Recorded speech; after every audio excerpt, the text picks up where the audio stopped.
Spectrovision Radio. While our government's official position is not to speculate on this subject, we can choose to let our minds explore other possibilities, to use our imaginations. For if we consider that astroscientists agree on one point, that the possibility of life elsewhere is not only quite probable, some feel it is there without a doubt. Let us suppose then that these objects are real space vehicles, extraterrestrial in origin, and not an illusion of the mind.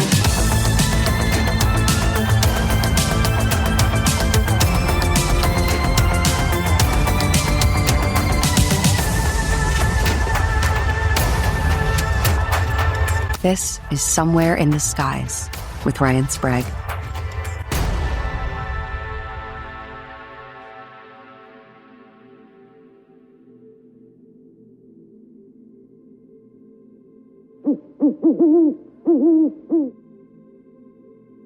Welcome to another episode of Somewhere in the Skies Classics. I'm your host, Ryan Sprague. The UFO subject has always had a way of resisting the boxes that we try to put them in. Just when we think we're getting closer to answers through new investigations, declassified records, public testimony, congressional hearings, all of that stuff, we're reminded that some aspects of the mystery remain deeply bizarre and profoundly personal. Certain patterns continue to surface across decades of reports.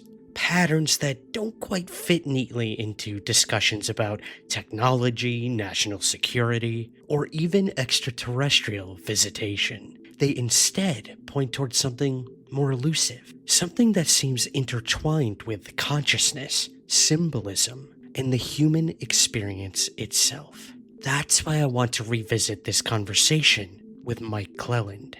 Throughout the years, Mike Clelland has become a very close friend for me. And for any of you who follow my work, you know that I have an entire chapter in my book, Somewhere in the Skies, dedicated to Mike Clelland and his experiences. In fact, I would spend an entire weekend at Mike's remote cabin in the woods with a whole group of UFO abductees. That was an experience that I'm not going to get in here. If you want to know the whole story, you gotta read the book. But back to Mike himself.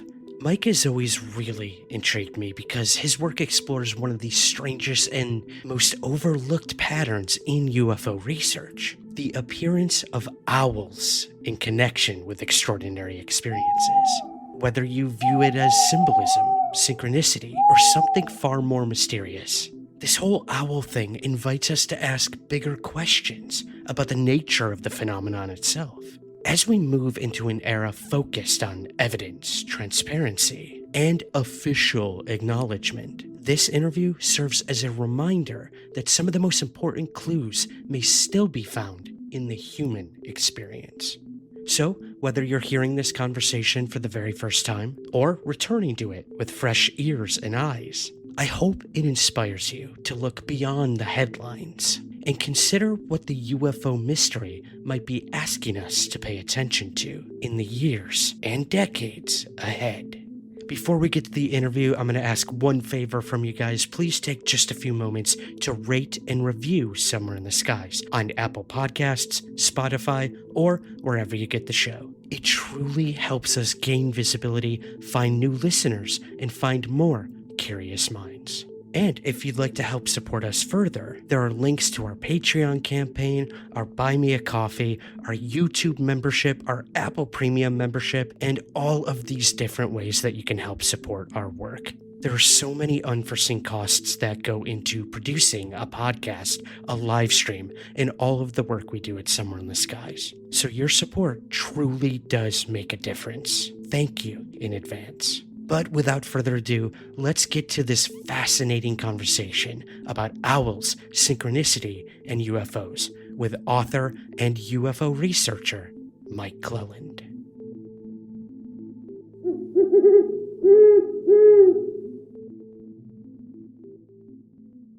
Mike, thanks so much for joining us today.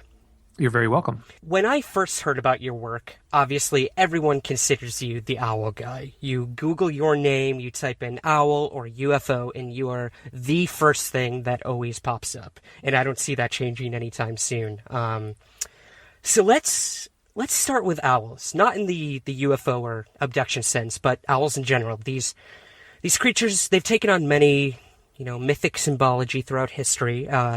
You once stated, "seen through the darkness to bring messages." Could you sort of give us a brief history of the owl throughout different cultures? Well, that's easier said than done. The owl is, just by its very nature, an owl is intense, right? I mean, a real owl is intense, especially the big owls. Little owls tend to be sort of cute and adorable, but the big ones tend to be sort of spooky and threatening. So, we're dealing with an animal that has a presence. People recognize that. I'm convinced that the cave dwellers of our ancient ancestors, if they walked out and saw an owl, would have the same visceral reaction that we do now, which is one of, I almost want to say, there's something, threatening about an owl. They're not, they have these huge eyes, and they have this eerie stare, and I think that just translates into something that taps into us at a deep level. So that's sort of the starting point. Straight up owls are intense looking. Mm-hmm. The mythologies of the owl, if you that's all over the map, right? It's a great big globe, and there's owls everywhere. The Eskimos have owls, and they have owls down in the jungles of Peru. So we all have, we being, the world's culture, collectively, we all have these owl stories that stretch back forever. Now, what we're dealing with is trying to pick out the main thread that seems to connect all these. So the owls are capable of, what can only be called magic in some sense. Obviously, it's just physiology. It's their big eyes and their soft feathers, but they can see into the night. They can see into the darkness astoundingly well. I've done a bunch of research on this. And they, so they have nocturnal vision, and they also have silent flight in a way that is, quite eerie when you see an owl flying. So they are, that ability to see into the darkness very quickly translates to traveling into other realms. This becomes a metaphor. They travel into the darkness, and then they would return. The ancient myths would be they would return with a message. If the shaman has any totem animal, it would be the owl, and that's perfect because what the shaman would do would be to go through some sort of ritual, and then the shaman would travel to another realm. That ritual might be meditating or rhythmic dancing or taking some sort of psychedelic mushroom or something. But the shaman would, travel to another realm, metaphorically. Mm-hmm. Obviously, they're just sitting in their hut when they do it, or wherever they are, and then they would return with a message. Now, that's the symbology of the owl in a very simple way. What that message might be, that's up for debate. That can be interpreted in any number of ways. But the owl itself, as a physical being, is connected to these ancient lores, and I feel strongly that these ancient lores are acting out present day. When I was working on the book, people would ask me, "So, what have you been working on lately?" And I'm like, "Well, I got this book project." "Oh, what's it on?" "Oh, well, it's about owls." "Owls? That's interesting. Well, what about owls?" And then I would have to size the person up, right? Kind of check them out, kind of go, "Okay, do I drop the UFO bomb?" And I usually said, "Oh, it's a book about owl mythology," which I feel was honest.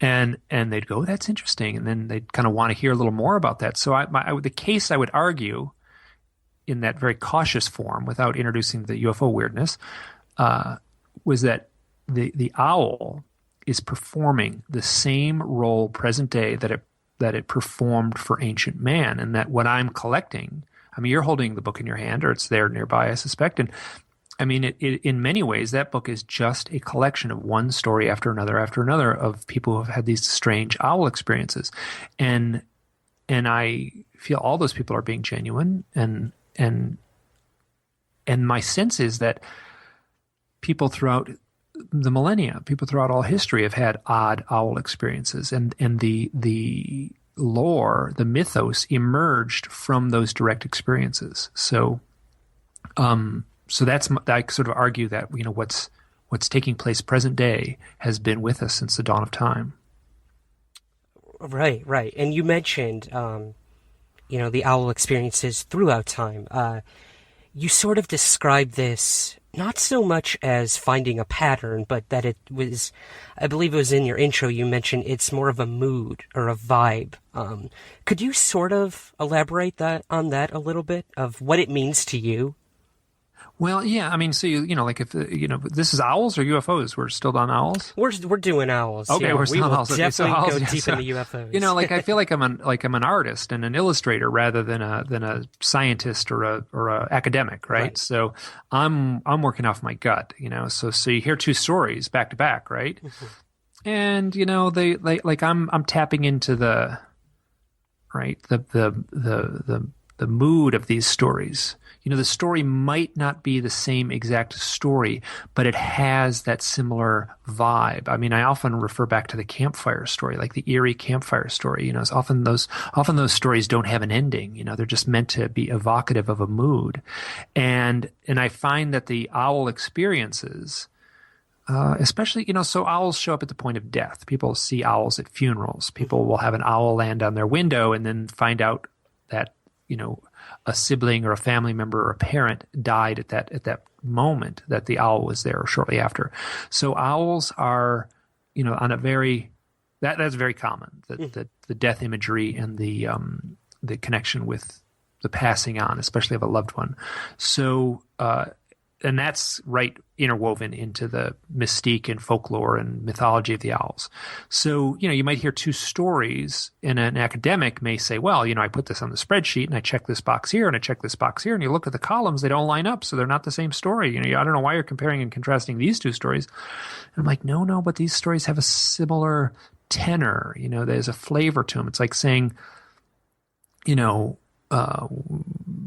how to, like two forms of music might come from, two different sections of the record store, but there's a similarity to the music, and that's not up to you don't have to catalog that and dissect it with the eyes of a scientist. You sort of have to step back and do it at an intuitive level. Mm-hmm.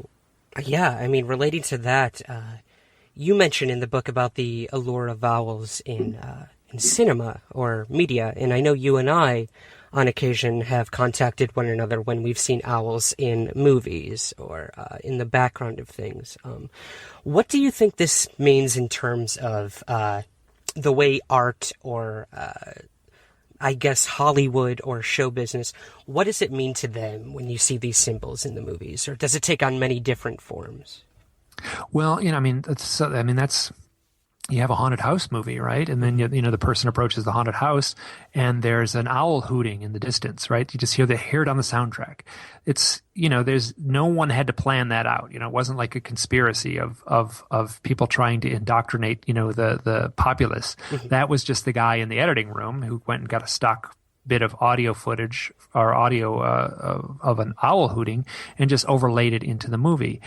Now, so this is happening when it's 20th century, 21st century. Owls are showing up in spooky, like little kids have, owl decorations that show up in their elementary school, thumbtacked to the bulletin board on Halloween. This is happening present day. Now, you go back, the Bible has owls in it. Mm-hmm. And I've carefully looked at those and tried to pull out the symbology of those owls. And it's a little murky, I don't sense any deeper meaning. It seems to have the same meaning as the, owl in the haunted house movie. Mm-hmm. There's a great owl cameo in The Bride of Frankenstein. Early on in the film, there's this owl shows up and it just flies into the scene and sits on a little. It's in a barn or like the basement of an old mill, and it's right before a woman dies. She gets, and so there it is. There's the haunted house movie. There's the death symbology. It's like meant to be like a set piece in a spooky, bit of entertainment, and it plays that way in the Bible too, where these owls show up. They're not really there symbolizing anything. They're not really key to the story. They're sort of used as a set piece. People will talk about how barren the desert is, and they say it's a place of owls, which is, that's like how spooky the forest is. It's a place of owls. That's the haunted house version. So, I think so this is over 2,000 years. The owl has had the same lore. Right. And I think the darkness meant something totally different in the era before the electric light. Yeah. Well, in terms of your research of the owl experiences, Mike, this is a question from one of our listeners, actually. Have you noticed any specific type of owl that seems to be most prominent when these experiences come up, whether it be synchronistic or UFO related or just owls, like you mentioned earlier, in general? Well, I mean, not really. You know what I mean? So there's obviously it depends on where you are. You're not going to see a snowy owl if you live in Florida. Exactly. And you're not going to see a barred owl if you live in Arizona. So there's these so you're locked into the location.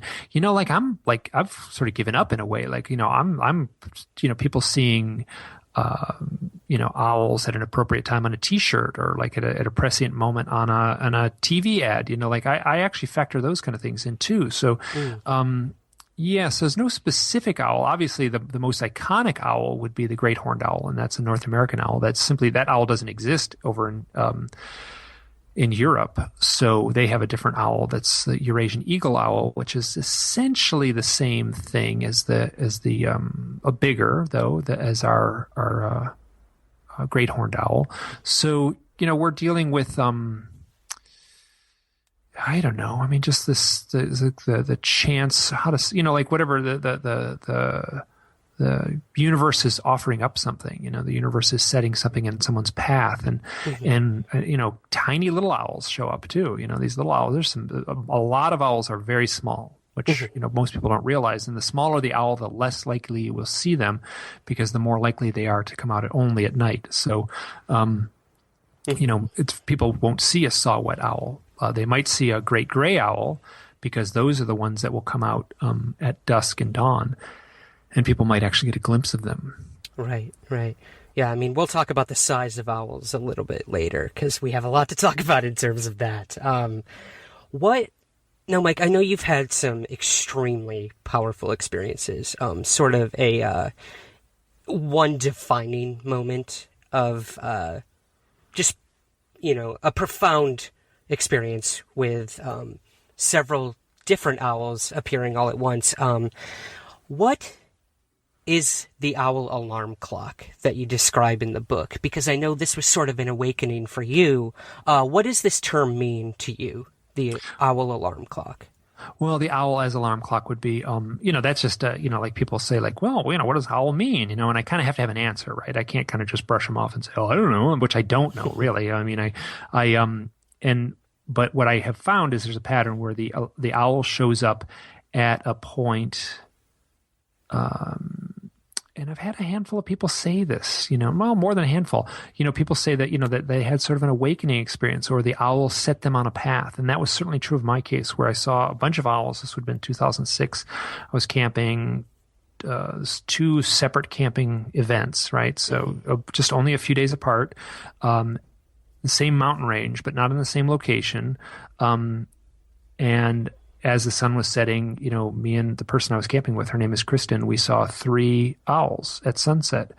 A few days later, we saw the same thing happen, 3 owls at sunset. I'm convinced they're the same 3 owls, even though we weren't in the same spot.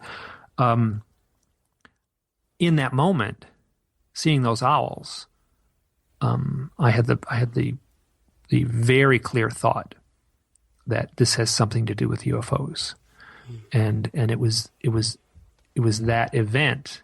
When you get right down to it, it's not that exciting of an event, right?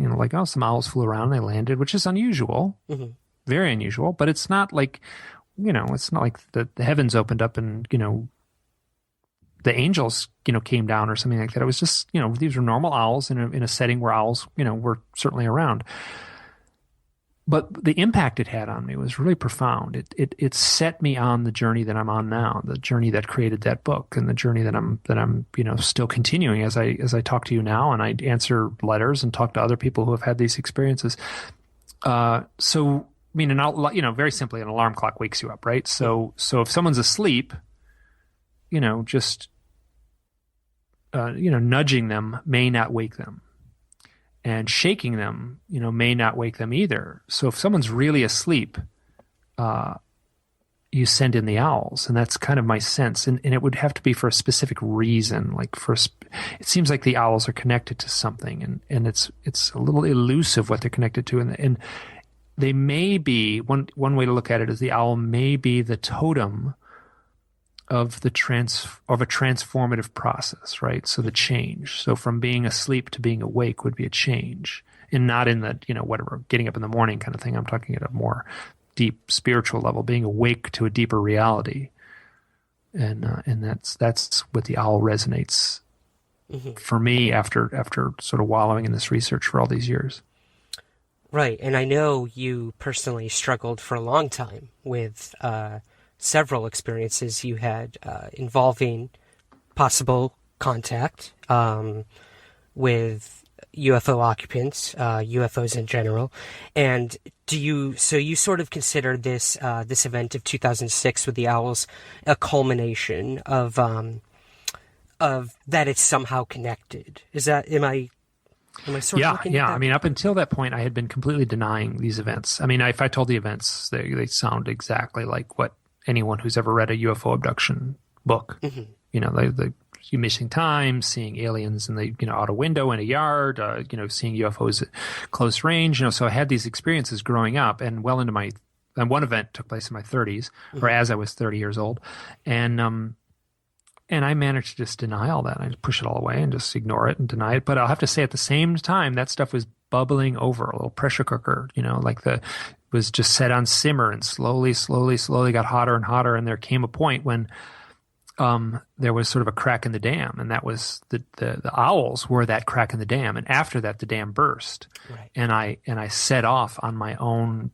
journey of self-exploration, where I really said, I'm gonna figure this out. I didn't figure it out. Mm-hmm. I'm just as baffled in a way now as I was at any point along the thing, but I do feel like I feel like I've got a clearer sense of who I am in all this, in the sense that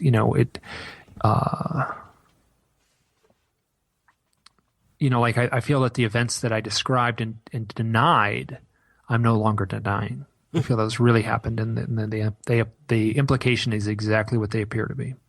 Right. A huge step for any experiencer, I can only imagine.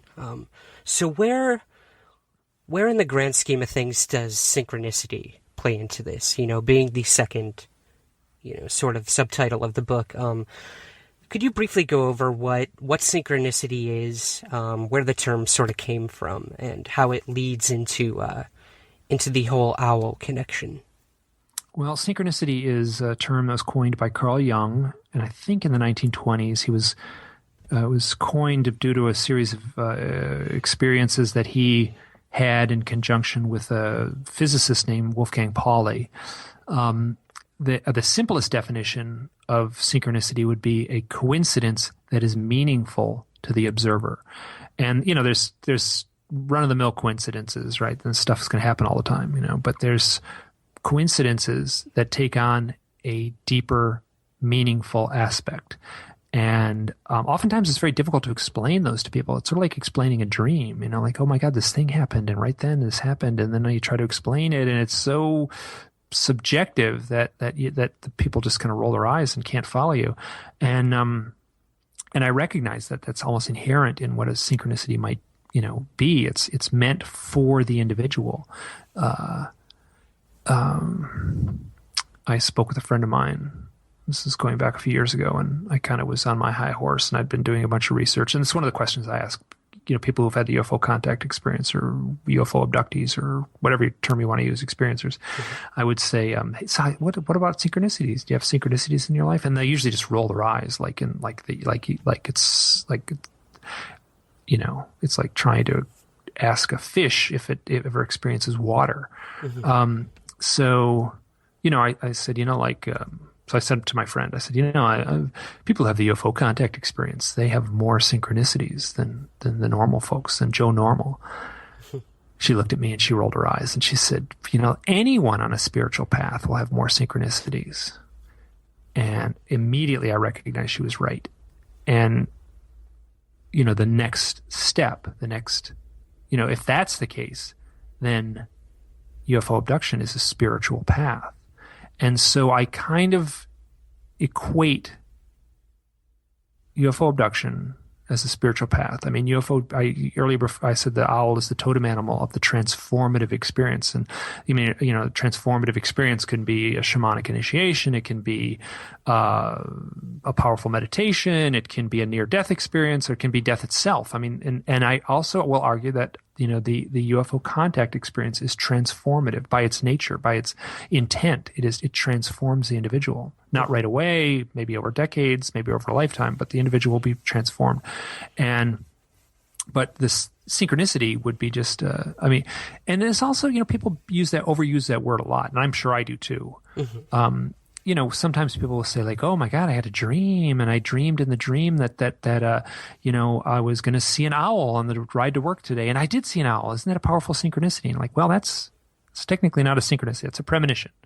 So those are different. So synchronicity is when, there's a coincidence, so that's not a coincidence.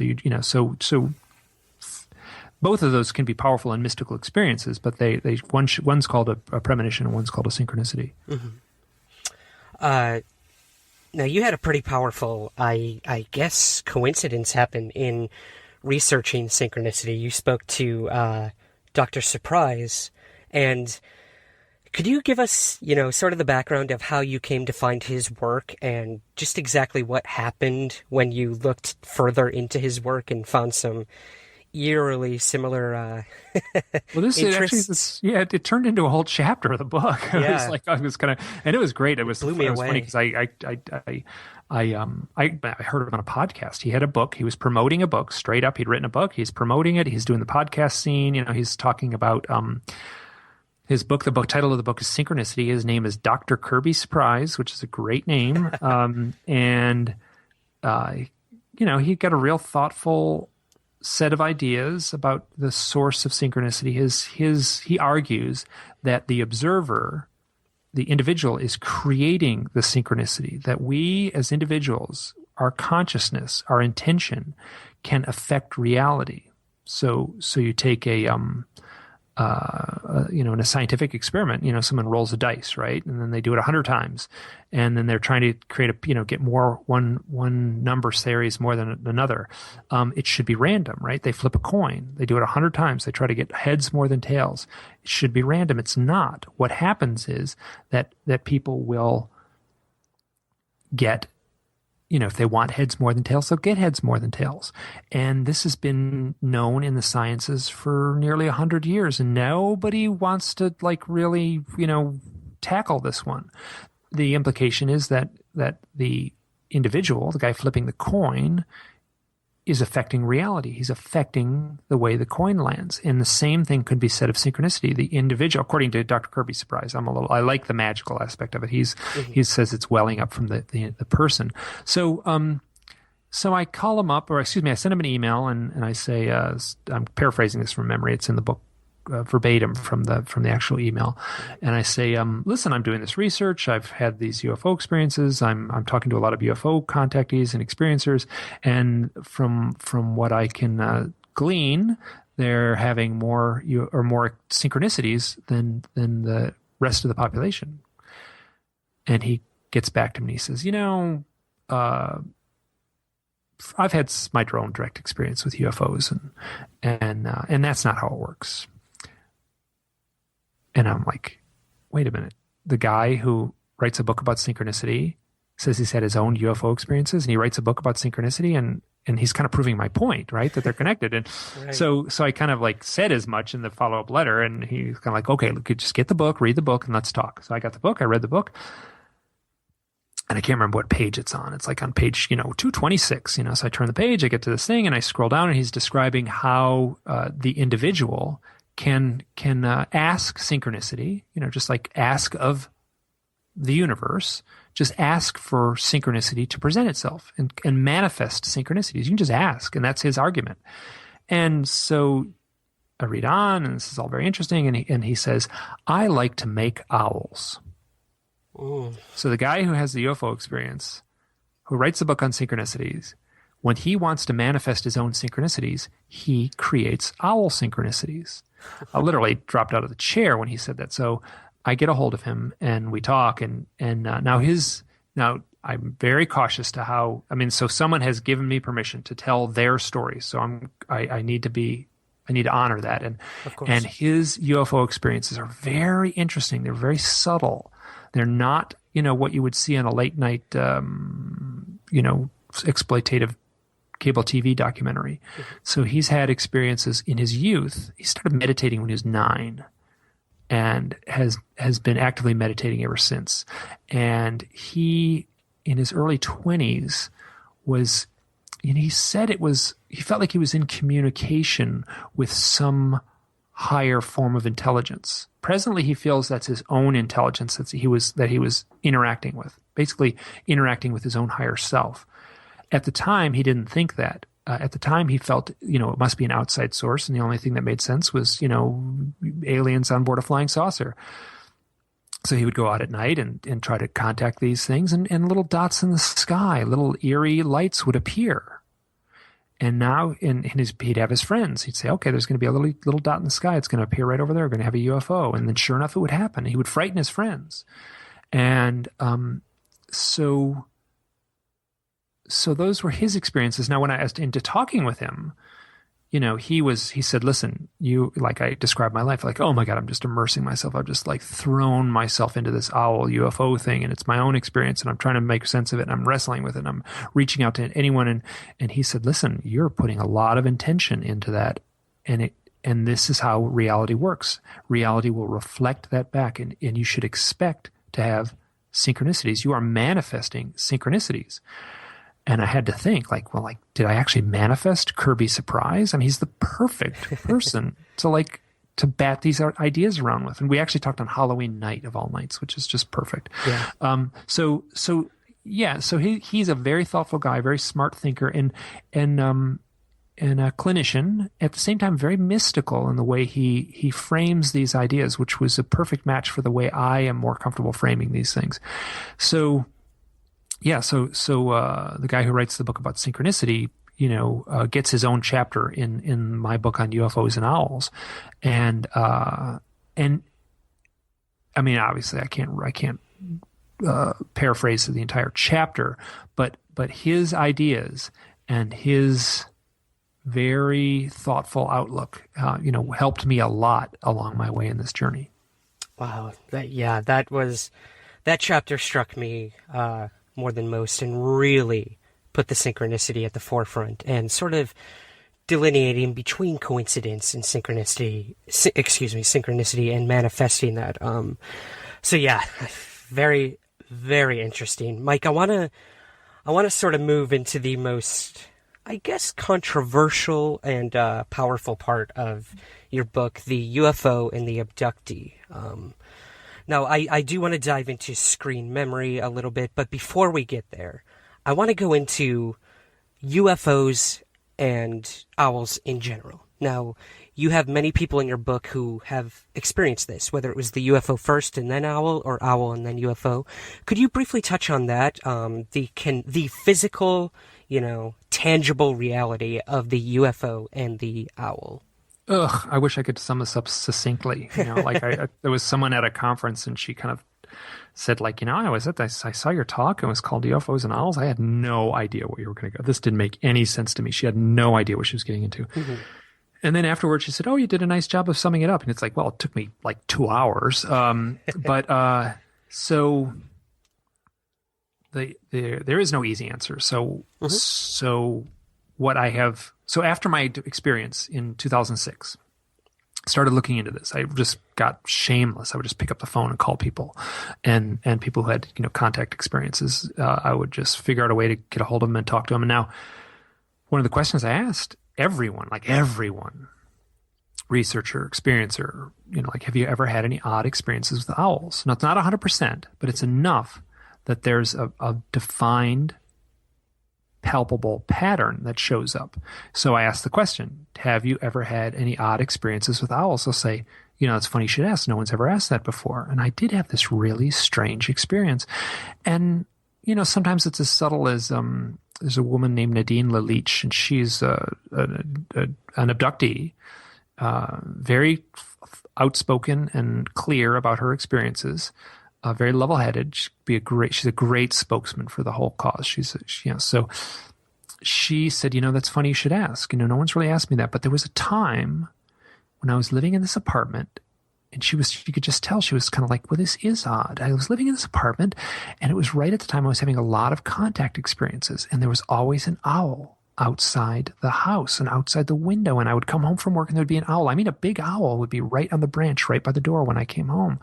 And that shows up, the owl would I'd get up in the morning, the owl would be on the branch, and I'd come home from work and the owl would be on the branch staring at me. So that happens in the lives of abductees. There's another guy, Ron Johnson, who has stories like that. Mm-hmm.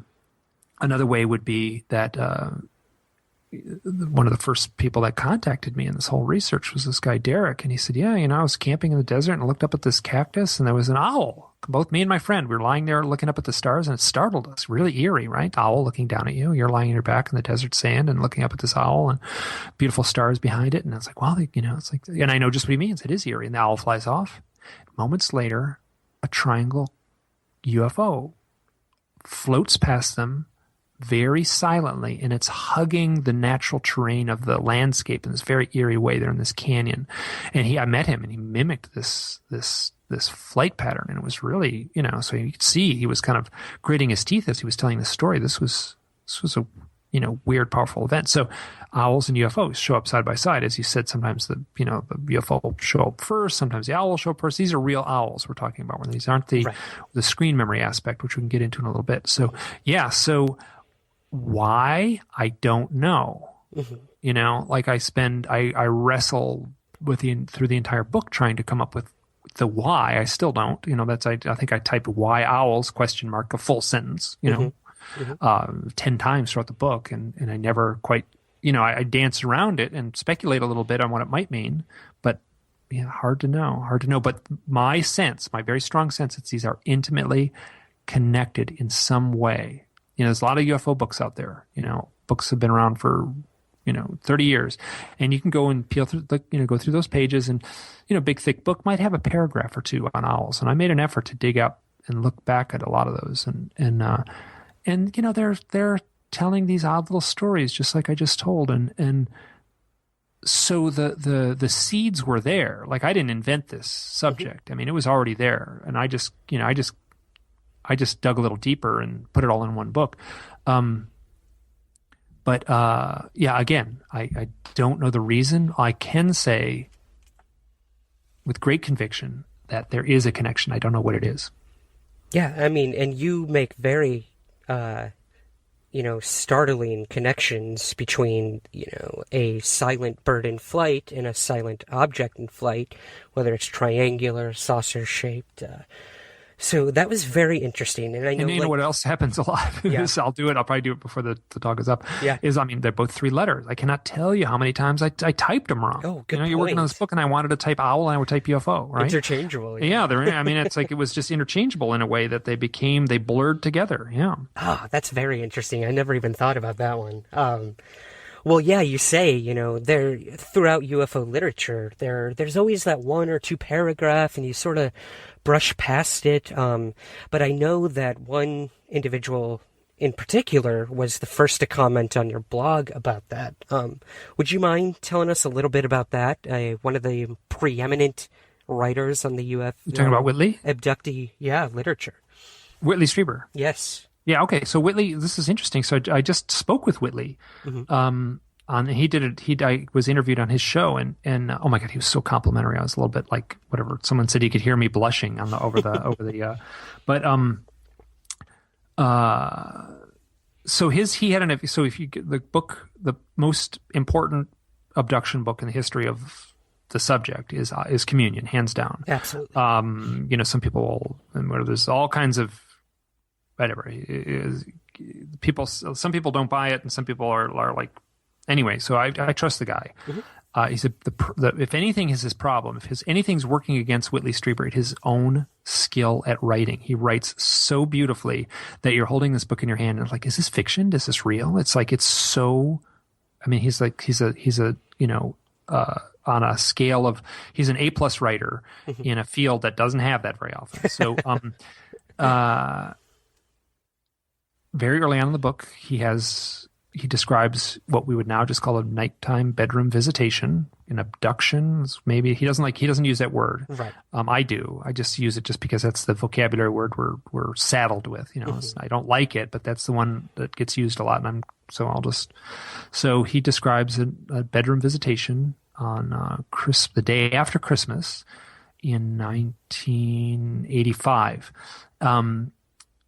The next morning, he actually felt there was an owl flying around the house. There was an owl in the house, which seemed impossible. His wife was like, wasn't any owl in the house last night. All the windows are closed. It's wintertime. And then he said, so the only thing it could be was the owl out the window, and it would have come through that window. I know it. And they went over to the window, and he looked, and there was fresh snow, and there was no footprints on the windowsill.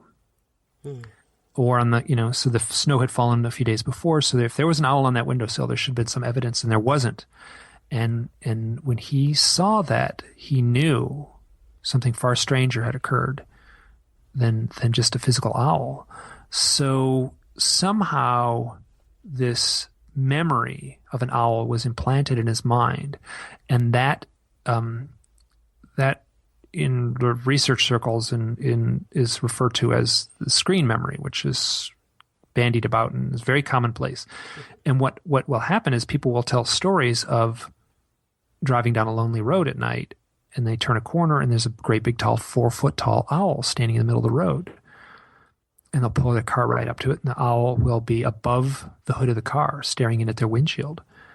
Now, there's no such thing as a 4-foot tall owl. They don't get that tall. There's no owl in the world that could stand on the road, no matter how small your car is, and then stare over the hood at you. So they're seeing something else.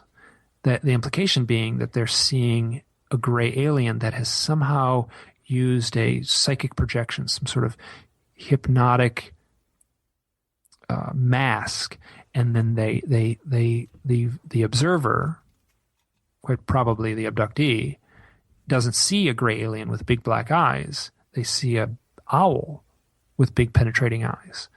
And that shows up in the literature over and over again. I did a chapter on screen memories, and I actually I did it early in the book, and I wanted to get past it because, that once you wrap your mind around what the screen memory might be and how it's used, what I was more interested in was not that, but the stranger aspect of the real owl. Like, why are these real owls showing up?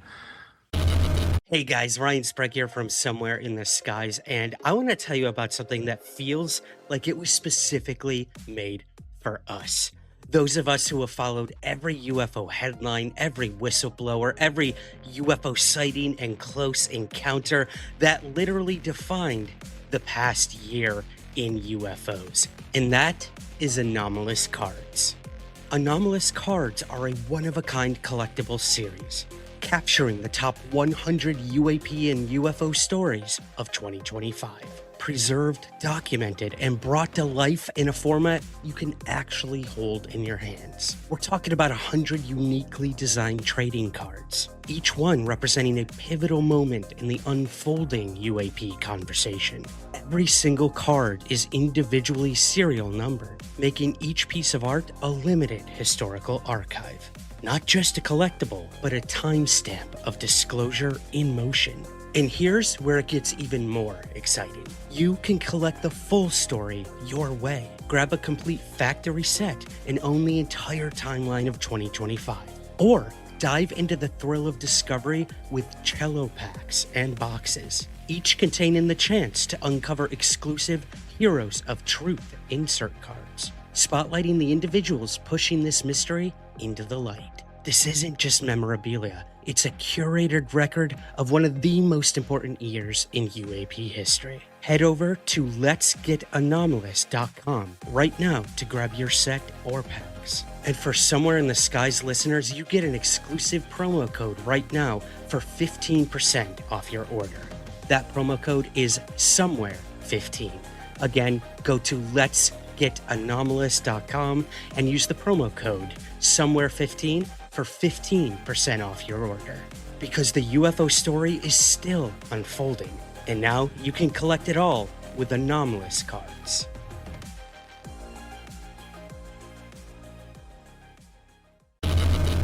No, and you said, Mike, I mean, being that it may be a quote-unquote fallible screen memory, that the biggest owls often get to what, 2-3 feet maybe? Well, if you look at the straight Google research, is 33 inches, the biggest owl I've ever found. Okay. Written in is size 33 inches, and that's in flight, nose to tail. Mm-hmm. So that's not standing. Okay. So it'd be a little shorter than that. So I mean, if you see an owl a little over 1 foot tall in North America, you're seeing a big owl. And there's only one owl that can get that big, and that you have to be in pretty far north to see an owl that big, and that would be the great gray owl. And that, that's not going to be that big. Mm-hmm. In no way could it be 4 foot tall. Mm-hmm. Maybe if off in the distance, you might, how do you accurately perceive what it might be? So, there's a 2.5 foot tall, maybe, but yeah, very, very difficult to so what's interesting is that people will see these tall owls, these 4 foot tall owls, and then just dismiss them. Like, oh yeah, I saw a 4 foot tall owl. And then they'll say it as casually as that. And then they'll recognize there's something odd in there. I made a cardboard owl that was 4 foot tall. Let me tell you. I stand remember. next to this thing. Yeah. Oh, that's right. You've actually held it. Yeah. You stood right next to it. Yeah. You stand next to this thing, and there's no way that you could mistake. There's no way that could be real. Right. So owls are, owls are, hawks are bigger than owls and things like that. So eagles are bigger than owls, and Yeah. Sort of bringing it back around, your blog, Hidden Experience.blogspot, you wrote about the owl and the UFO abductee, and out of nowhere, Mr. Strieber was the first to comment on the blog. That's pretty... it's very interesting. Right, yeah. So the very first day of the blog's incarnation, I put 3 stories up. One of the stories was was titled Owls at Sunset. You can just scroll back right to the very beginning to the blog, and there's the very first day, which is March. Good God, it's got to be right around the deck, right around, I think it's March 5th or something like that. So right around here. So it's 7 years now. It's 2006. That was 2009 or 2016, and now it's 2009. Yeah. Yep.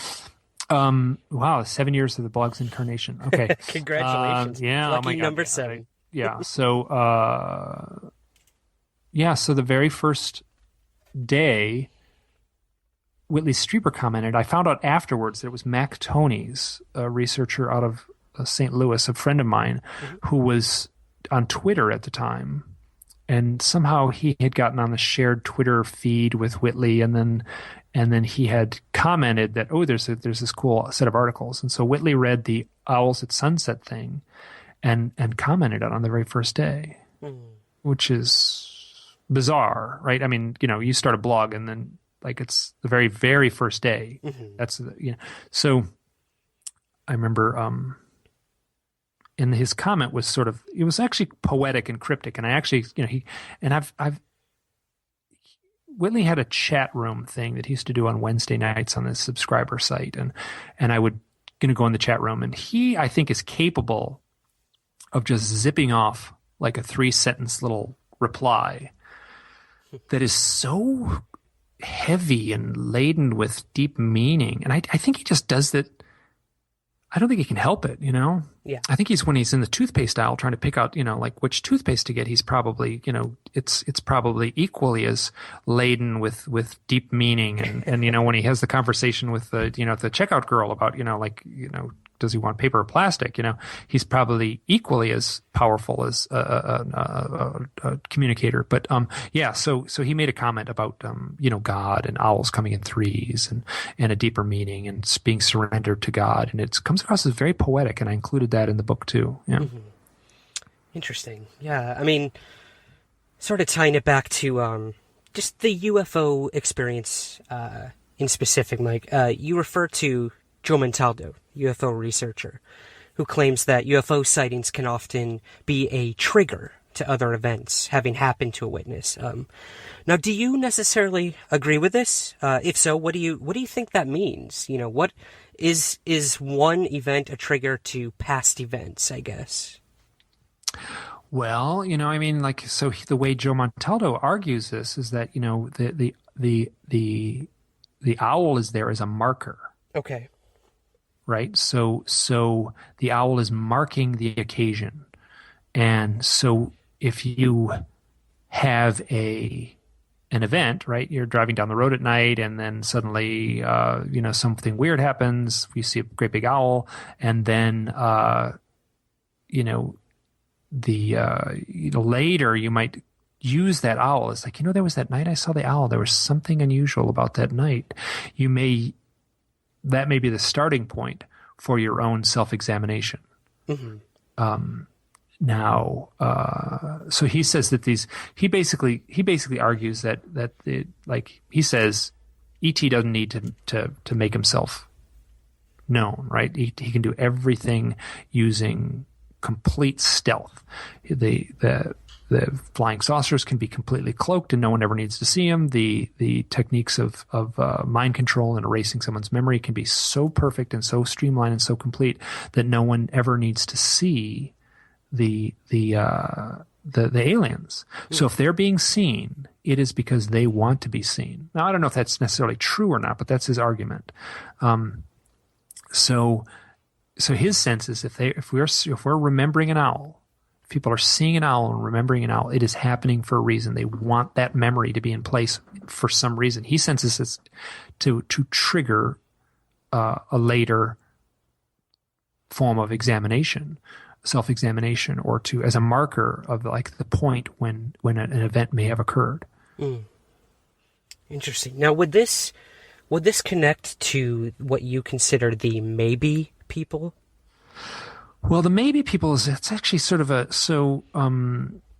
you talk to these folks, you're like, oh gosh, so what happened? Well, I was out, I was camping in the desert and I saw this owl, and then I saw this UFO, and then the UFO flew over, and it's like, okay, well, that's interesting. And then you kind of listen to their story. It's like, what do you think you've ever had? Do you think you've ever been abducted? And I'll ask it straight out, and they'll say, oh no, nope, never been abducted. Not me, never happened. Then you'll talk to them for a little while, and they'll have other odd stories. And they'll say, I had a spiritual awakening. Or they'll say, I had these vivid dreams that played out like contact events. Now, none of that is proof, right? Mm-hmm. So my sense is that there's a lesser tier on the ladder, one rung down from abductee. People are still seemingly influenced by some outside force, but they don't have that pop culture experience of being taken on board a flying saucer and put on the table. That may never have happened, but still these people are out there, they're playing a role. And then you talk to these people deeper, and then they're like, what do you do? I'm I'm a Reiki therapist, or they do, or like, oh, I'm an artist. They have these,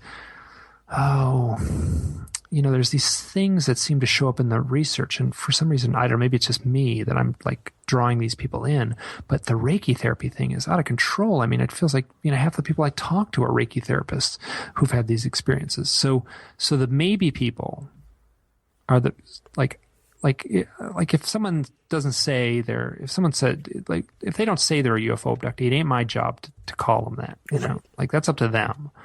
And I might suspect as much. And I would even argue that some percentage, perhaps a high percentage of the people in the book that I call maybe people are actually experiencers, abductees that simply don't remember their contact experience. But without without doing the proper research and without, I would just, how would you prove that? You can't, Right. So I'm left with this sense that there's a lesser rung in the ladder, but still these people they've experienced something. Mm-hmm. No, I know you personally haven't chosen to take the hypnotic regression approach. Oh, I have. I've tried it a few times. You have? Okay. Oh, yeah. 3 times I've tried it for the contact experience stuff, and each time unsuccessful. Once with Leo Sprinkle, okay. Once with Barbara Lamb, and once with Bud Hopkins. So, oh, wow. Now, do you see this as a viable option for many experiencers? Do you think it is of value and actually works to, bring these experiences forward? I guess what I'm asking is, do you see it as a healthy way of dealing with these experiences? My sense is you should probably exhaust other avenues first. Okay. Before jumping on the hypnotherapist's couch. I also, I talk to people all the time. Mm-hmm. And I bet you it is 1% of the people I talk to have actually been through hypnotic regression for this type of thing. And that's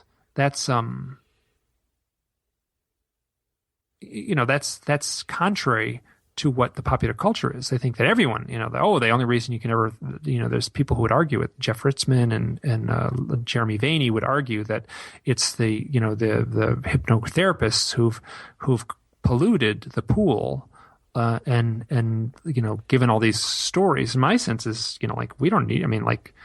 There's plenty of evidence out there. People have remembered all kinds of things without hypnosis. Right. I know Kathleen Martin's done a lot of research into that. Yeah, people. So that's even Bud Hopkins kind of rolled his eyes and said, a lot of people show up at my office. They don't need hypnosis. They got all kinds of conscious memory. We don't need to prove anything. Yeah. So it's a tool. I guess it can be used prudently, and it can be used irresponsibly. That's a subjective argument. Which is how we're on the continuum.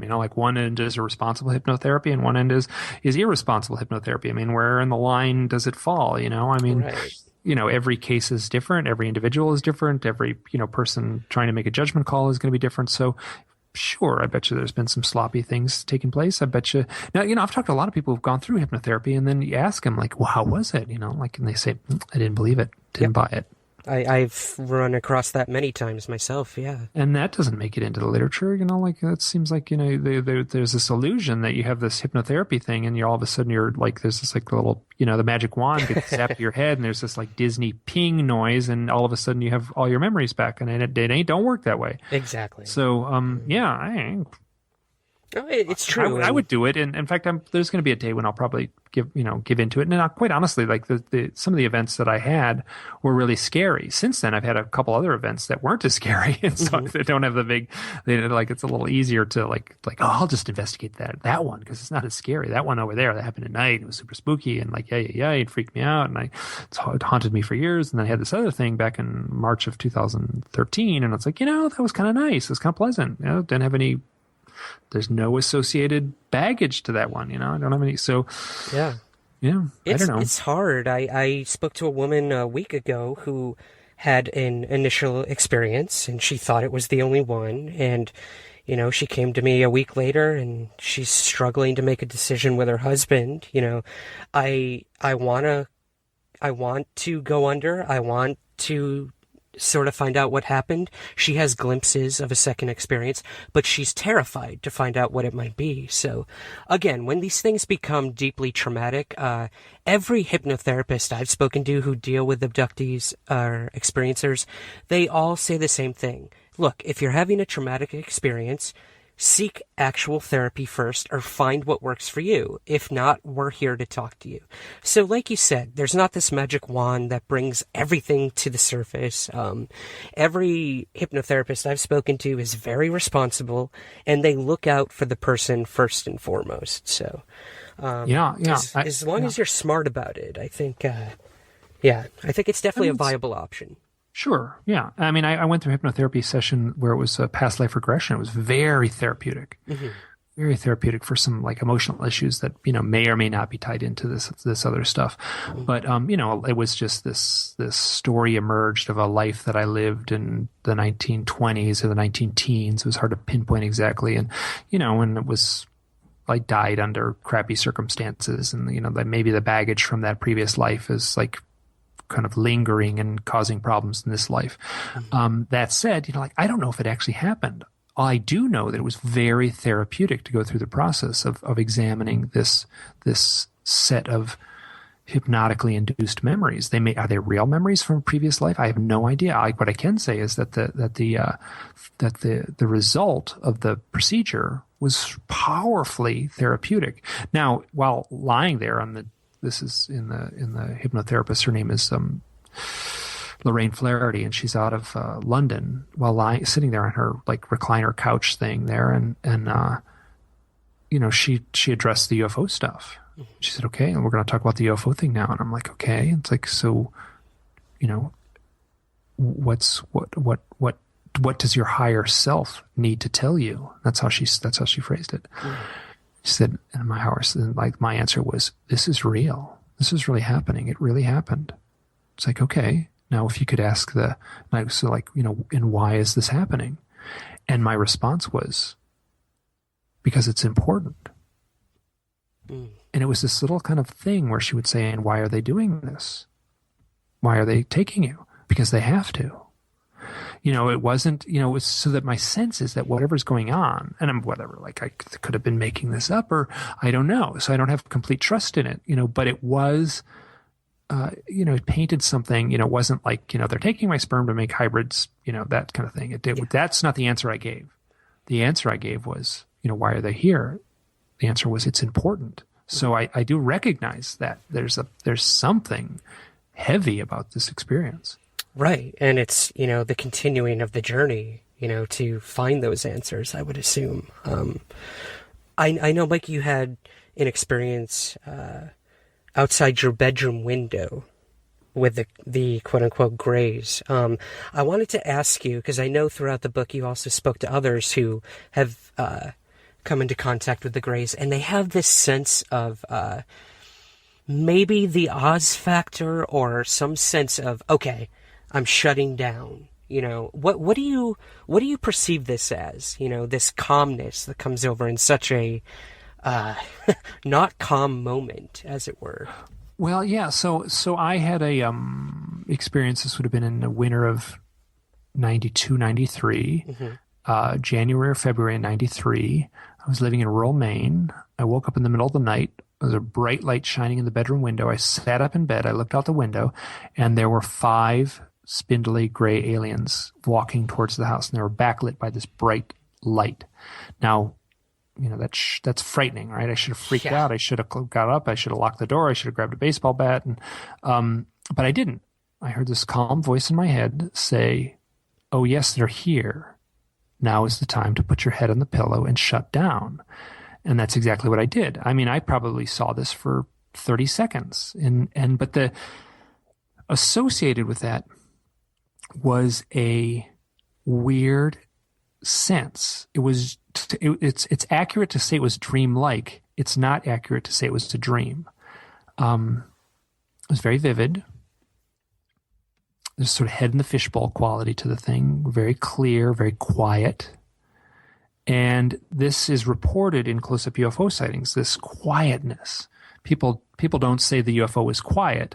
They say everything was quiet. They say the birds chirping and the crickets, were quiet. The leaves rustling were quiet. There was no traffic noise coming from the road nearby. So they're not describing a silent craft. They're describing an alternate, a reality. Somehow reality itself is altered. And there's this eerie stillness that's associated with these things. And in an eerie stillness would be an accurate way to describe what I felt. There's a woman, her name is Bridget Barclay. She lives in, she's an experiencer from England. And I had a conversation with her and said, like, well, how would you describe this? And she said, I don't even think I said, how would you describe it? We were talking about, she's had some close-up experiences, and she said, you take two magnets and they click together, right? And then you pull them apart and you twist them around so their polarities are opposite. And there's this kind of, you try to push them together, and there's kind of this warbling. I'm doing it with my hands right now. You can't see, obviously, but I'm pushing my hands together, and they're kind of warbling a little bit, and they can't quite click together.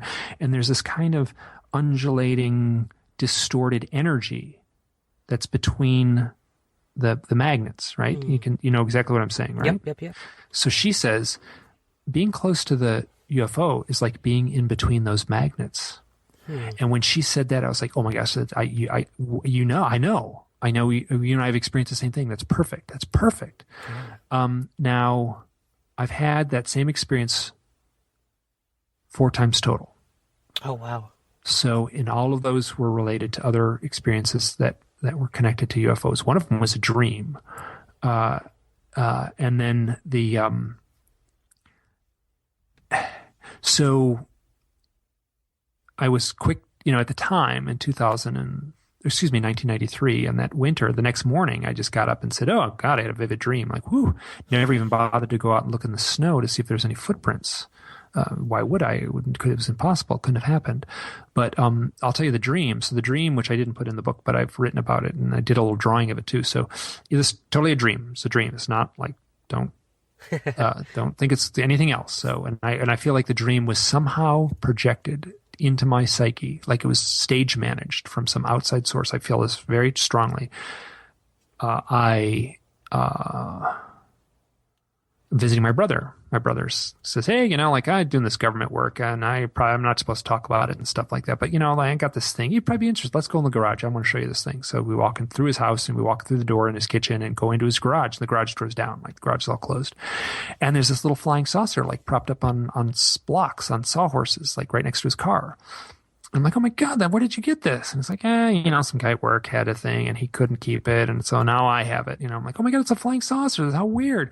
He said, yeah, but you can't get close to it or it distorts reality. I'm like, what? So I walked up to it, right? So as I approached it and I got about 5 feet away, I felt that feeling, that I felt the exact palpable feeling I tried to describe earlier. I'd back away and it would go away, and I'd walk towards it and it would come back. And it was like a message being delivered through my subconscious to my waking self. Because the next morning I was immediately aware that I know exactly why I had that dream. That dream was to confirm that that event in '93 was real. Mm-hmm. And it was funny in that, so I go back and forth a few times. And then my brother, there's like the doors open on the flying saucer, and it's dark inside. You can't really see much. And it's small. It's not much bigger than a van or something. He's like, yeah, that's the problem. I can't get close to the thing because the weird distorted thing. But here's what I do. I take this camera and I put it on the end of a big stick, and then I put it in the like he takes a little digital camera and puts it on a long selfie stick kind of thing, and then puts it in the door in this dark room, and it takes pictures. And that's when I woke up. Now my brother does not have a UFO a flying saucer in his garage, and never did. But that dream had a power to it, and it felt like it happened for a reason. Like it was reassuring to me, that dream. Yeah, that's a very interesting dream, and you may have ostensibly created the selfie stick. Well, I'm not sure. I'm not gaining any royalties from the selfie stick at this point. Not yet. So. Wow. I have a couple other listener questions here, Mike, if you don't mind, on the fly here. In terms of the Greys, one of our listeners was wondering, do you see any connection between the Greys and if they are considered demonic in disguise, as they put it? Well, who knows what demonic in disguise means, right? Very good so point. Someone has a UFO experience in 15th century, Spain. They go to their, Catholic bishop and tell the story. The Catholic bishop is going to say, you had a demonic experience, and it gets written down in some book, and it's described as a demonic experience, and someone does a painting on a mural, and it shows up as a demon, and, it may not have been that at all. It may have been a gray alien, and it may have been misinterpreted as a demonic thing. Now, I will also say that people have very dark, frightening experiences, and so calling it demonic might be completely accurate in the sense that the emotional visceral reaction is exactly what you would expect from confronting a demon. Right. So there's a blurriness there that I can't answer.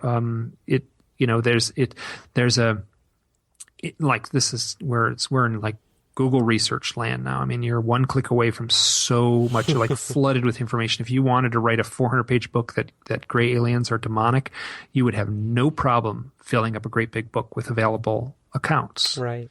So, does that mean it's true? I don't think, I don't know what to think as far as what may be true. Certainly you could make a very forceful argument and collect very credible data and accounts. Right. I would imagine it's all through the lens that you perceive the experience. If you're a spiritual person, you may see it that way. If you're more of the shamanic, belief system, it may be a sort of, like you said, a totem or a messenger of some sort. It seems to be all about perception. Yeah, and I had to jump way back because I feel like I try to perceive it from a lot of different angles in the book. Yes. And so I had to step out of, like one mind frame, which I do, if I do have any mind frame, it, like the shamanic thing was just such a tidy, clean fit that and as well as, the archetype was a very clean fit for the why of it, so. Going back to the owl, Mike, are you aware, one of our listeners wants to know, of any symbolism of the owl in Russia or China in specific? Why they chose those, I'm not exactly sure. But... I'm not sure either. I absolutely have to think there is. I mean, the term shaman comes from a Siberian word. I can't remember the name of the tribe. The Inuits or the native people of Siberia coined the term. I think it was called Saman, and then it somehow got translated to shaman.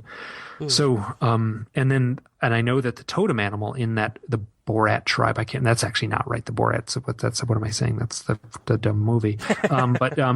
So yeah, some tribe in northern Russia would have, equated that they have owl symbolism. I know they do, and it's associated with the shaman. So, and I'm quite certain that China, with its long history, has all kinds of owl symbology. I don't know what it is, but yeah. So I can't answer that one very well. Sorry. No, not at all. It's a very specific question. I'm interested to look further into that. Did you come across any cases, Mike, where owls were heard but not seen, and an event of high strangeness may have occurred? Do you remember anything in your research of that? Well, sure, yeah. So a woman on the beach with her husband, she had a stressful day. She's, they're waiting to get seated at a restaurant, like on the ocean, and they're drinking their margaritas, and the sun is setting, and she hears an owl hooting. It's like, well, I didn't know owls would come to a beach like this. And she looks around, she doesn't see anything. She looks up into the sky, and there's a silvery disc-shaped craft hovering far in the sky above them. She watches it for a little while, and she points it out to her husband, and he says, he's kind of a doubter. And she's kind of like, well, what's he going to make of this? And he says, like, well, it's very unusual. It's not making normal motions that would be associated with any known craft. Very interesting. And then she later checks the newspapers, and right in that area over that weekend, which is weird. It's like lasts for a few days. There's this series of sightings, and people are reporting, classic silvery flying saucer, polished aluminum flying saucer in that area.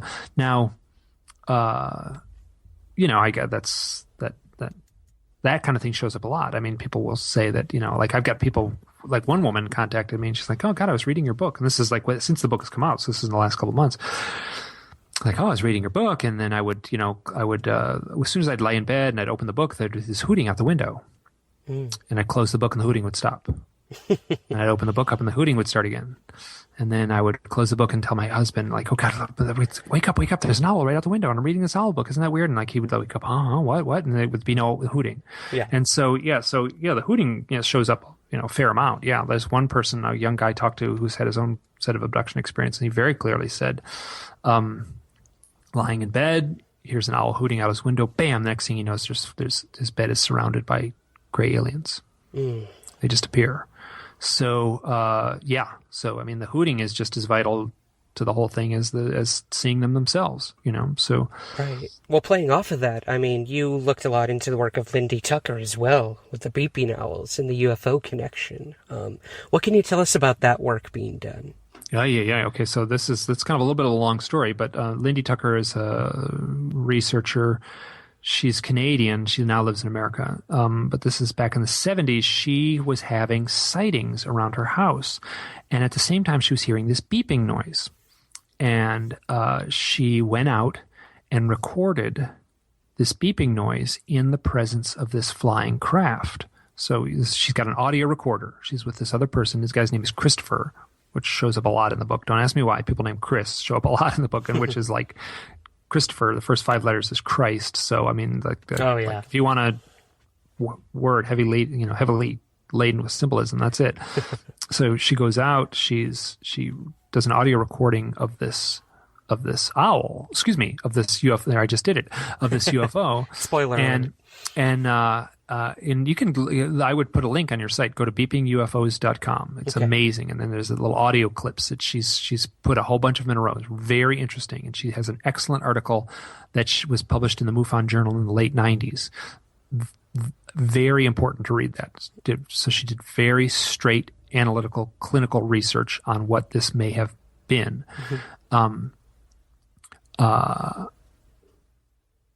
This initial recording, I think it was 1976, in Orton, Ontario, has this beeping noise. It sounds like a car backing up, very mechanical. Beep, beep, beep. And overlaid with that is, you can hear crickets in the background, you can hear a little rustling from the wind, and you can also very clearly hear a great horned owl. Now, this blew me away, right? Because I was so primed. I was like I'm waiting for someone to show a picture, and there's a UFO, a flying saucer above the trees, and in one of the trees you can see a little owl sitting in a branch.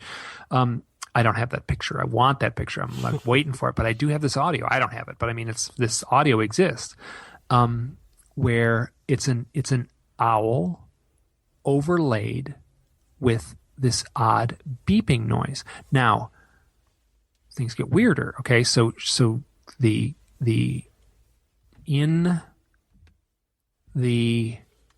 not Project Blue Book. I think it's the I'm drawing a blank on that. One of the reports of the government, but the Condon report that came out in the late 60s. Right. They said you can't listen to anything. But they said, we analyzed a bunch of supposed recordings of UFOs, and we've come to the conclusion that it is not a UFO. It is a saw-whet owl. Now, a saw-whet owl, you can go right online and click a little button and listen to the call of a saw-whet owl. It sounds like a car backing up, very mechanical, little tooting noise. Beep, beep, beep. You listen to them side by side, just straight ears. You listen to the recordings that Lindy Tucker has presented, and you listen to a saw-whet owl. Saw-whet, they're very similar. Saw-whet owl is going to sound a little more flute-like. The recordings of Lindy Tucker sound a little more mechanical. But a researcher, Ronald Stearman, I think is his name, of the University of Texas in Austin back in the 90s, did an exhaustive amount of research on these two noises, and he says they are not the same. The call of the saw-whet owl is not the same of what Lindy Tucker had recorded. And then Lindy Tucker, under very synchronistic circumstances, collected all kinds of these things. They just kind of arrived in this very strange way, So she was doing research on the sound of a UFO. The government dismisses this sound as an owl. Okay, so here we have the owl connection. She's got a recording, the very first recording that she did that sent her on this journey that then spawned all these synchronicities and getting more of this stuff. The very first recording she does has an owl overlapping with the UFO sound, this beeping noise. Now, she wrote up this report, this excellent report, kind of well worth reading. It's on the site, beepingufos.com. This goes into the MUFON Journal, and they say, hey, the deadline's coming up. They talked to her on the phone, you got to get this thing, got to get it in the mail. We got to get here for the deadline. This is back in the 90s, an ancient era where things you take a piece of paper and put it in an envelope. And so she's her desk is messy. She's searching around. She's got this deadline. It's got its full daylight. The window's open, summertime. She's got then she sees it, right? Oh, she finds the document. She puts her finger on it. And as soon as she touches it, this beeping noise comes in through the window. Beep, beep, beep, the same noise. When she touches the document that argues that the beeping noise is not a saw-whet owl, but is instead a UFO. This is very strange stuff. This is very strange stuff. This goes well beyond like little scientists in a metal spaceship flying here to conduct some experiments on the hapless humans that live on this planet. Something much richer and much stranger is taking place than that very simple explanation. Yeah. I mean, therein lay, your entire journey, Mike. I mean, I remember you once saying that you don't mind not finding answers and that you enjoy living in the mystery. What about these mysteries do you find most compelling? Well, I mean, I don't know. I mean, like you get a mystery novel, right? So it's got a beginning, middle, and end, right? So there's a reason, like the dime stores are, well, whatever. I'm not sure what's going on now. Like the Kindle, rack or whatever. I mean, it used to be like you'd have the little rack in the drugstore with all the paperbacks, the pulp paperbacks. And detective novels. And it's a mystery, it's a murder right in the beginning, and then they solve the murder by the end. But that's the murder at the beginning is inconsequential. The solving it at the end is inconsequential. It's the journey. It's the story of the detective, which is exciting. There's a reason why, half the television shows in the 70s were detective shows. It's solving a mystery is part of the core human experience, or like actually not even solving, because I got to say that when you're in the middle of a detective novel, you don't want it to end, a really good one, right? Yeah. You read The Long Goodbye by Raymond Chandler. It's like no, don't end. And it almost doesn't matter who the murderer is, right? Like at the end, it's just going to be the person you least suspect anyway. So my sense is that that's hardwired into us, kind of liking the mystery. And I've gotten to the point now where, I've talked to people feel like, Richard Dolan says this. He's like, I'm going to take a few years out of studying, the historical documents on the Cold War, and I'm going to put some efforts into this UFO thing. I'm going to solve it, and then sort of pat myself on the back and then take on another project. Mm-hmm. He hasn't solved it. A lot of people say that, I felt the same way. I felt like, I'll just write up a little essay about UFOs and owls, and then I'll get that out of my system and I'll be done with it. And that's not what happened. Yeah. It was a bottomless pit. I pick owls, right? So there's as I said earlier, there's a paragraph here and there in any given UFO book, mentions owls somehow or another. And, sure, great, the tiniest little point on the outlying boundaries of the core UFO phenomena is this owl stuff. But, digging into it, this, you would think it would just be like a little aside in the literature, but it's its own beast. It's a bottomless pit. And not only a bottomless pit, it's a bottomless pit of wonderfully engaging, eerie, evocative stories. So yeah, I don't have a good answer to what it is, but it has been just so fascinating. I've given up trying to solve it, and I'm content with the mystery. And yes. So I wish I had a good answer to that. All I can say is that it's been I don't know. It's changed my life. It's changed the direction of my life. The question, why owls? Yeah, why owls? Exactly. You have clearly lifted a veil of sorts on a very interesting topic pertaining to the UFO phenomenon as a quote-unquote whole. Like you said, this is a small fraction of and then it overlaps with other things. The guy who says I went out in the field and I meditated, and I actually asked the world, how can I be of service to the world? I need a sign. I want to give back to the world. How can I be of service? And he closes his eyes and meditates in this field, and he opens his eyes and there's an owl in the field with him. The woman who's had UFO experiences, goes in the woods and meditates, and she says, I need to find my spirit name, and then she opens her eyes and there's an owl right on the branch right in front of her. The people who have seen, the guy doing death research is cataloged all these strange stories of owls showing up at people's homes after someone has passed. that doesn't have, I mean, some of this stuff doesn't have anything to do with UFOs, but it does have to do with a deeper mystery that's beyond the veil, in that realm where the owl would travel, in that alternate form of reality, Yeah. So yeah, it's been. Yes. So that was the thing that sort of shook me up a little bit about this book was that, wow, this is blurs, right? There's not a delineated line, and the UFO thing doesn't stop at this one boundary. You step over the fence, and then the meditation thing begins. They overlap. Exactly. Well, I mean, and they continue as well, Mike. Rumor has it you're working on a sequel to the book. Am I? Well, it's a correct in that? companion to the book, and it's not a rumor. It's a fact. I've been very open about it, so it's not giving away, not divulging anything. So, Good.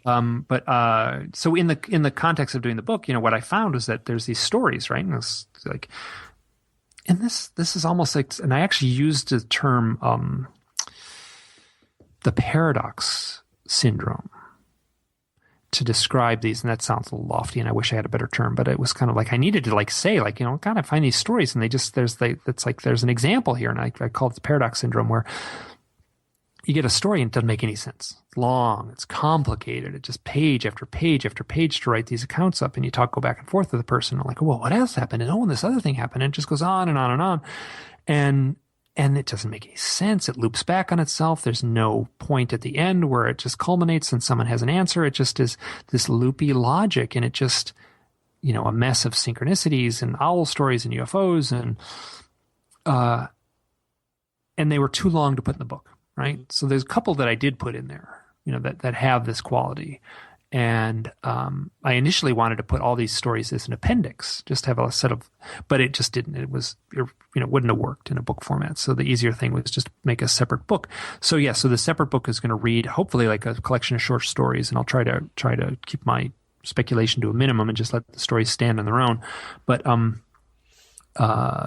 so the working title is Stories from the Messengers. It'll have a cover very similar to the owl picture on the present book, and hopefully they'll be available side by side, and if you read one, you might be eager to read the other. So they're just stories that are too long and too complicated, and these long and complicated stories have a sort of proof, to me anyway, the weirdness, the almost the irrationality of them. Anne Strieber, the wife of Whitley Strieber, had she said, I have a bullshit detector. I've got a BS detector. and if people tell me a story and it's not weird, I don't buy it. If you try to make up a UFO story, it's going to make up something logical, right? But that's not what people are telling. People are telling illogical stories. Mm-hmm. So these stories are perfectly illogical. I don't understand why they play out the way they do, but, and then I just wanted to, so this follow-up book is hopefully we'll read as a book of short stories. Great. Where can we find the recent book, Mike? You can find it on Amazon. You can find it on my website. You can find it on Richard Dolan's website. You can go to your local bookstore and walk up to the counter and say, can you look up a book by Mike Clelland called The Messengers? And they'll find it within a couple keystrokes. So it's out there, and I would prefer everyone go to their local bookstore because they're not going to be around for long. So absolutely. Those people have kids, and those kids are hungry, so you got to have... Support your local bookstore, for sure. Yeah. And where can we find your other work, Mike? There's my blog is hiddenexperience.blogspot.com. I have been mostly using it just promotion, I'm sad to say it, but I've been so wrapped up in these books things so love. So the recent posts are kind of promoting the book. Mm-hmm. But there's all kinds of stuff in there. It's a lot... Now that it's 7 years old, which we figured out, this makes me feel a little weird that I've been doing it this long. 7 years of blogging like this. And then there's a bunch of audio interviews. And there's even an audio reading of one of the chapters of the book. Mm. That's posted online there, and that would be read by you. Oh, you. Shameless promotion. Yes. I've been captivated by your work for years now, Mike, and it was an honor to read just one chapter. I look forward to hopefully reading more. Your work is prolific. It is extremely relevant, and I can't wait to see what you bring to the table next, man. And maybe we'll finally get some some of those messages we're all waiting to hear. So I want to thank you for joining us. Thank you so much. It's been an honor.